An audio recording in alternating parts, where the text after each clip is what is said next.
अरे विवान बेटा, तुम तो शाम तक आने वाले थे, फिर इतनी देर कैसे हो गई? रास्ते में कहीं कोई तकलीफ तो नहीं हुई ना? अरे नहीं पिताजी, मुझे कोई तकलीफ नहीं हुई। बस कुछ काम की वजह से थोड़ा देर हो गई, इसलिए मैं एक रिक्शा भाड़े पर लेकर आ गया हूँ। दोनों की बातों के बीच माया बाहर आ गई। अरे दामाद जी, तुम आ गए, लेकिन इतनी देर कैसे हो गई बेटा? तुमने तो कहा था कि तुम शाम को आ जाओगे। माँ जी, काम की वजह से थोड़ा देर हो गई। वैसे आप कैसी हैं? और सीता कहाँ है माँ जी? वो दिखाई नहीं दे रही। अरे बेटा, मैं ठीक हूँ और सीता तुम्हारे लिए खाने का इंतजाम कर रही है।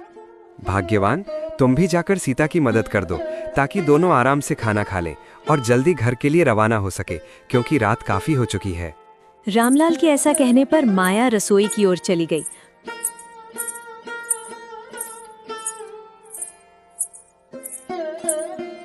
कुछ समय बाद माया और सीता खाना लेकर बाहर आ गई।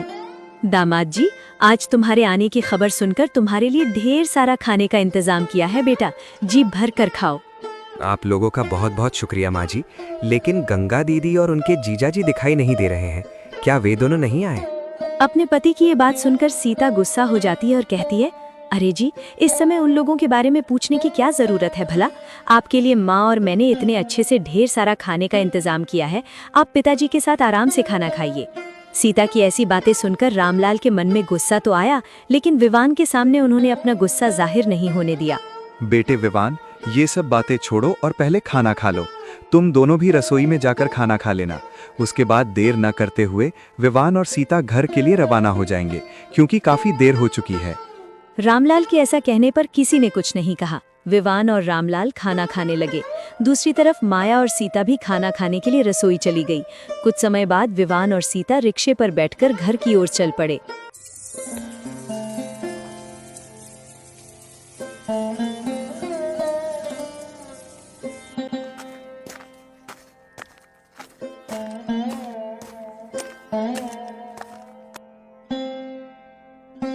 भाग्यवान, आज मैं काम की वजह से तुम्हें लेने नहीं आ पाया। माँ जी और पिताजी ने कुछ कहा तो नहीं ना? और तुम अकेली ही आई हो या पिताजी तुम्हें छोड़ने आए थे? नहीं जी, माँ जी और पिताजी ने कुछ भी नहीं कहा। मैं अकेली ही आ गई, क्योंकि उस समय पिताजी बाजार गए हुए थे। और आप तो जानते ही हैं, माँ और सीता मुझसे ज्यादा प्यार नहीं करती, क्योंकि मैं उनकी सौतेली बेटी हूँ ना। भाग्यवान, इन बातों को लेकर ज्यादा फिक्र मत करो। कभी ना कभी अचानक कुछ ऐसा भी हो सकता है कि माँ जी और सीता तुम्हें खुद अपना लें। और पिताजी तो तुमसे प्यार करते ही हैं, उनके मन में कभी तुम्हारे लिए कोई भेदभाव आया ही नहीं। अपने पति रमेश की ये बातें सुनकर गंगा थोड़ी हैरान हो जाती है और कहती है, अरे जी, आप क्या कहना चाह रहे हैं? मुझे तो कुछ भी समझ नहीं आ रहा। ऐसा भला क्या हो जाएगा कि माँ जी और सीता मुझे अपना लें? वे दोनों तो बचपन से ही मुझे ताने सुनाती आई हैं। अरे भाग्यवान, तुम कुछ ज्यादा ही सोच रही हो। इतना सोचने की कोई जरूरत नहीं है। कभी ना कभी सब ठीक हो ही जाएगा। और इन 2 दिनों में तुम घर पर नहीं थी, इसलिए घर का सामान भी खत्म हो गया है। एक काम करते हैं, कल हम दोनों साथ साथ बाजार चलेंगे और घर की जरूरत का सारा सामान ले आएंगे। हाँ जी, ठीक है, लेकिन कल आपको काम पर नहीं जाना है क्या? अगर काम रुक गया तो पैसों की समस्या हो सकती है। नहीं भाग्यवान, कल कोई काम नहीं है। कल मैं पूरा दिन तुम्हारे साथ बिताऊंगा। इन 2 दिनों में तुम्हारी बहुत याद आ रही थी। अब तुम आ गई हो तो मुझे बहुत अच्छा लग रहा है। खैर, अभी वो सब बातें छोड़िए। आप दिन भर काम करके आए हैं, थक गए होंगे। मैंने खाना बना लिया है, चलिए पहले खाना खा लेते हैं, फिर सो जाते हैं। भले ही सौतेली माँ माया ने गंगा के साथ भेदभाव करते हुए उसकी शादी एक गरीब लड़के से करा दी, लेकिन रमेश बहुत अच्छा लड़का है। गरीबी भरे इस जीवन में भी दोनों एक दूसरे के साथ बहुत खुश रहते हैं।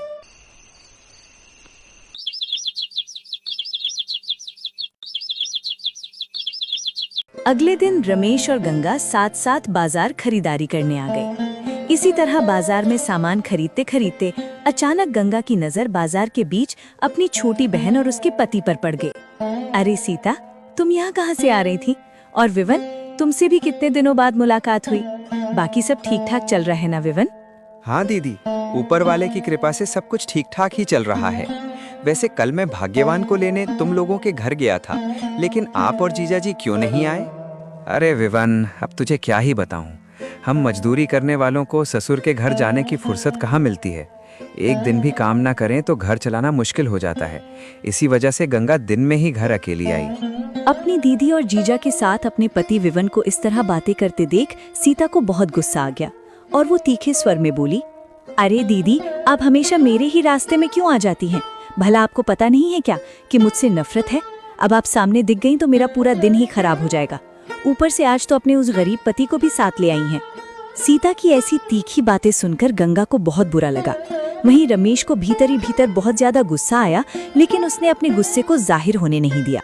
सीता, तुम भला ऐसी बातें क्यों करती हो? आखिर तुम मेरी बहन हो ना, फिर मुझसे इतनी नफरत क्यों? बहन? तू कब से मेरी बहन हो गई भला? और वैसे भी तुझे कुछ कहने से कोई फायदा नहीं। अभी यहाँ बाजार के बीच तमाशा मत खड़ा कर और हमें शांति से खरीदारी करने दे। सीता की ये बातें सुनकर गंगा को बहुत बुरा लगा। उसने कुछ कहे बिना अपने पति के साथ वहां से जाना ही बेहतर समझा और उधर सीता भी अपने पति के साथ अपने रास्ते चल दी। ऐसे ही जब गंगा और रमेश घर की ओर जा रहे थे, तभी रास्ते में अचानक गंगा की नजर उन चाचा पर पड़ गई जिनके साथ वो कल ही माँ के घर से अपने ससुराल आई थी। अरे चाचा जी, आप यहाँ? और चाचा जी, आप इस तरह उदास खड़े क्यों हैं? अरे बेटी, अब तुझे क्या ही बताऊं। जब से वो रिक्शा चलने लगा है ना, तब से बैलगाड़ी में जाने के लिए सवारी ही नहीं मिलती। आज तो अभी तक एक भी सवारी नहीं मिली। घर में थोड़ा सा भी राशन नहीं बचा है। यही सब सोचकर मन बहुत उदास हो गया है। अब हम जैसे गरीब लोग तो वो नया रिक्शा खरीद भी नहीं सकते। अरे भाग्यवान, ये चाचा कौन है? मैंने तो इन्हें पहचाना नहीं। अरे जी, कल जब मैं घर आ रही थी तब इन्हीं चाचा जी ने अपनी बैलगाड़ी में मुझे घर तक छोड़ दिया था। अच्छा, वैसे भाग्यवान, इनकी हालत देखकर मुझे बहुत बुरा लग रहा है। और जैसा इन्होंने बताया कि आज इनके घर में थोड़ा सा भी राशन नहीं है, तो क्यों ना हम जो सामान अपने घर के लिए लाए हैं उसमें से इन्हें दे दें। इससे इनकी मदद भी हो जाएगी और हमारे लिए थोड़ा सा सामान रख लेंगे। अरे जी, आपने तो बिल्कुल मेरे दिल की बात कह दी। चलिए, हम अपने सामान में से इन्हें कुछ सामान दे देते हैं। चाचा जी, क्या आपके पास थैला है? आप हमारे सामान में से कुछ सामान ले लीजिए। हाँ बेटी, मेरी बैलगाड़ी में हमेशा एक थैला रखा रहता है। चाचा जी के ऐसा कहने पर गंगा ने अपने थैला से कुछ सामान निकाला और आदर पूर्वक चाचा जी को दे दिया। बेटी, तुम दोनों का दिल सच में बहुत बड़ा है। तुम दोनों का दिल से बहुत बहुत शुक्रिया। अगर आज तुम लोगों ने मेरी ये मदद ना की होती तो शायद आज घर पर सभी को बिना खाए ही रहना पड़ता। तुम दोनों का एक बार फिर से बहुत बहुत धन्यवाद। अरे चाचा जी, धन्यवाद की कोई जरूरत नहीं है, ये तो हमारा फर्ज है। वैसे चाचा जी, अब हम चलते हैं, आप अपना ख्याल रखिए। ऐसा कहकर गंगा और रमेश अपने घर की ओर चल पड़े।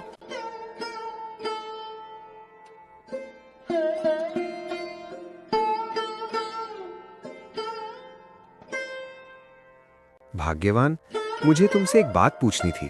हाँ जी, पूछिए ना, क्या बात है? भाग्यवान, मुझे एक बात समझ में नहीं आती कि तुम अपनी दीदी से इतनी नफरत क्यों करती हो। सौतेली ही सही, वो तुम्हारी बहन तो है। तुम दोनों एक ही घर में साथ साथ खेलते हुए बड़े हुए हो। ऐसे में दिल में इस तरह की नफरत पालना ठीक बात नहीं है।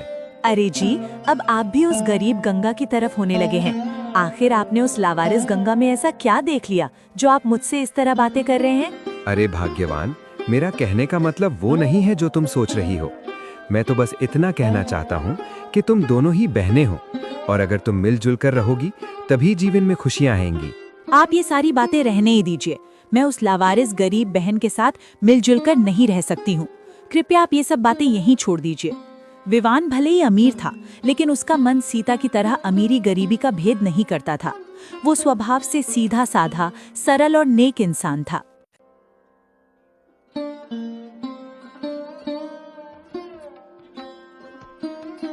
रामलाल अकेले चारपाई पर हाथ बांधे बैठे थे और मन ही मन खुद से बातें कर रहे थे। पता नहीं भाग्यवान और सीता गंगा से क्यों इतना नफरत करती हैं। सौतेली हुआ तो क्या हुआ, वो भी इसी घर की बेटी है। आज जो मैंने बाजार जाते देखा, उसके बाद तो सीता ने हद ही कर दी। सबके सामने बाजार में अपनी दीदी से वैसा व्यवहार कौन करता है भला। अब ऐसे और नहीं चलेगा। मुझे रमेश से मिलकर अच्छे से बात करनी पड़ेगी। इसी तरह रामलाल जब खुद से बातें कर रही होती है, तभी माया उनके पास आ जाती है और उनसे कहती है, अरे जी, ऐसे अकेले अकेले बैठकर इतना क्या सोच रहे हैं आप? नहीं भाग्यवान, कुछ नहीं। वैसे मैं सोच रहा हूँ कि कल एक बार गंगा के घर होकर आऊं। उस दिन भी बेटी गंगा मेरे पहुंचने से पहले ही चली गई थी, इसलिए उसे ठीक से मिल नहीं पाया। रमेश से भी मिले हुए बहुत दिन हो गए हैं, तो कल एक बार जाकर आऊंगा। वाह, उस लावारिस के घर जाने का तो आप सोच रहे हैं, लेकिन मेरी बेटी सीता के घर भी तो आप जा सकते हैं। भाग्यवान, मुझे इस समय कोई बहस नहीं चाहिए। कुछ बातें दिमाग लगाकर भी सोचा करो। उस दिन मैंने सीता और विवान को खाना वाना खिलाकर अच्छे से घर के लिए रवाना किया था, लेकिन गंगा से जाते वक्त मिल भी नहीं पाए। खैर, ये सब तुम्हें कहकर भी कोई फायदा नहीं। अगर खाना बन गया हो तो चलो दोनों मिलकर खा लेते हैं।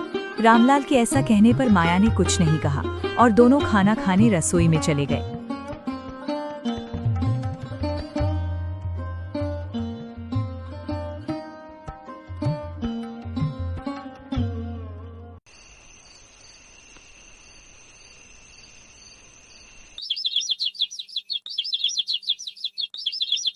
शांत भरी सुबह थी। चारपाई पर रमेश बैठा हुआ था, उसके पास चाय का कप। तभी गंगा रमेश के पास आ जाती है। अरे, आप चाय पीकर अभी तक यहीं बैठे हैं? आज आपको काम पर नहीं जाना है क्या? कल भी तो पूरा दिन घर का सामान खरीदने में ही चला गया था।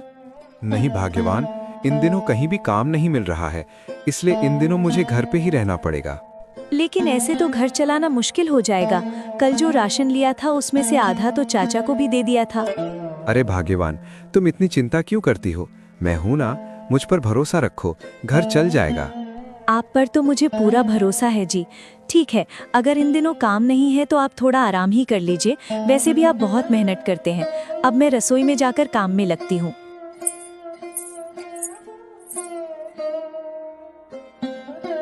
अरे पिताजी, आप ऐसे अचानक?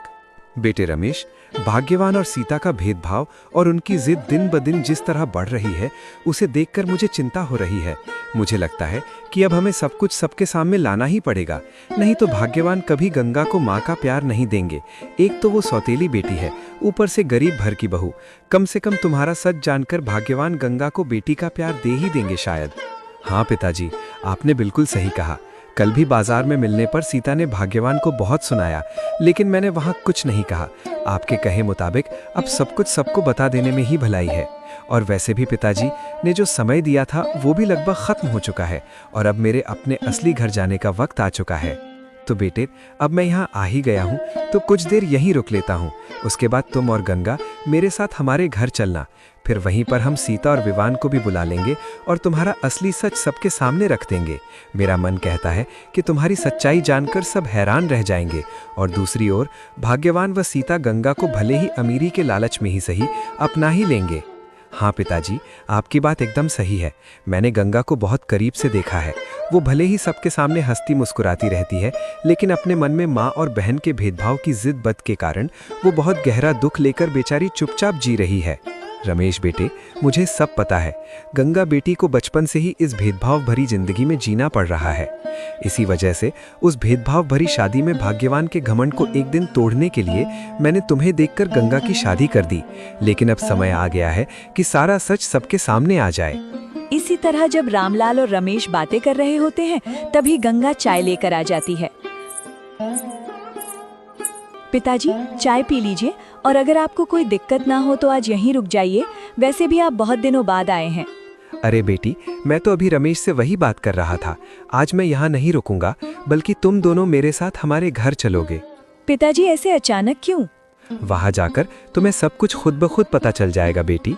रामलाल के ऐसा कहने के बाद सबने चाय पी। फिर रामलाल रमेश और गंगा को अपने साथ लेकर अपने घर की ओर चल पड़े। रामलाल ने सीता और उसके पति को भी बुला लिया।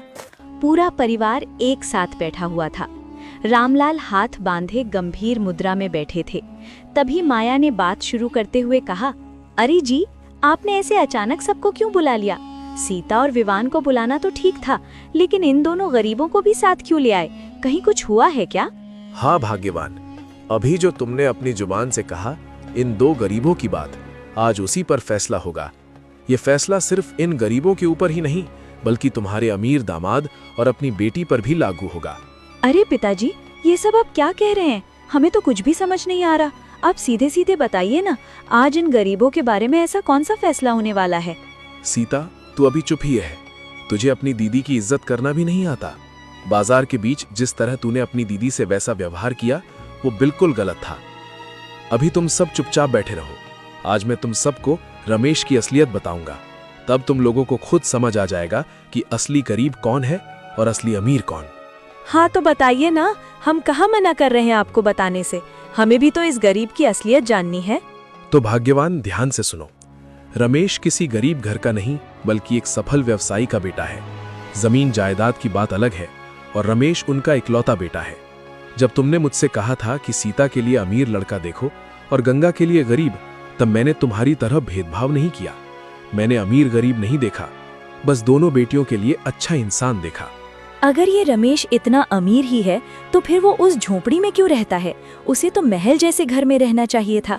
तो सुनो भाग्यवान, रमेश के पिताजी का एक उसूल है। उसी उसूल के कारण उन्होंने कुछ साल रमेश को गरीबी में रखकर जीवन का असली अनुभव लेने दिया, क्योंकि उन्होंने भी जीवन में बहुत कठिनाइयों का सामना करके आज उस मुकाम तक पहुंचा है। बेटा, तुझे मेरा उसूल तो पता ही है। जिस मुकाम तक मैं पहुंचा हूं वही अनुभव तू भी पाए। अगर तू सीधे मेरे काम में लग गया तो जिंदगी का असली मतलब नहीं समझ पाएगा। और मैं नहीं चाहता कि हमारे घर की बहू हमारी जमीन जायदाद और पैसे देख कर आए। तो कुछ समय गरीबी में रहे, जीवन को समझ और अपने लिए एक सच्चे और अच्छे मन की लड़की से शादी कर। जब जीवन का अनुभव अच्छे से हो जाए तब अपनी बहू को लेकर घर वापस आ जाना। ठीक है पिताजी, आप जैसा चाहते हैं मैं बिल्कुल वैसा ही करूंगा। आखिर मैं भी आपका ही बेटा हूं और मैं भी चाहता हूं कि आपकी मेहनत भरी जिंदगी के अनुभव मैं खुद भी हासिल करूं। रामलाल से ये सारी बातें जानकर सभी लोग हैरान रह गए। ये राज सिर्फ रामलाल और रमेश ही जानते थे। यहाँ तक कि गंगा को भी इस सच की कोई जानकारी नहीं थी। तो भाग्यवान सीता, अब पता चल गया ना कि कौन गरीब है और कौन अमीर। तुम दोनों हमेशा इसी में उलझे रहते हो। कभी इंसान को दिल से भी पहचानो। गंगा भले ही मेरी पहली पत्नी की बेटी है, फिर भी वो तुम दोनों को अपनी माँ और बहन ही मानती रही, पर तुम्हारे पास उसे समझने का दिल नहीं था। खैर छोड़ो, दिल से नहीं तो कम से कम उसकी अमीरी देखकर ही सही। शायद अब तुम दोनों उसे अपना मान लो। सारी सच्चाई जानकर और रामलाल की बातें सुनकर माया और सीता को अपने बुरे कर्मों का एहसास हुआ। दोनों ने गंगा से दिल से माफी मांगी। इसके बाद पूरा परिवार फिर से एक हो गया और रमेश भी गंगा को साथ लेकर अपने असली घर लौट आया।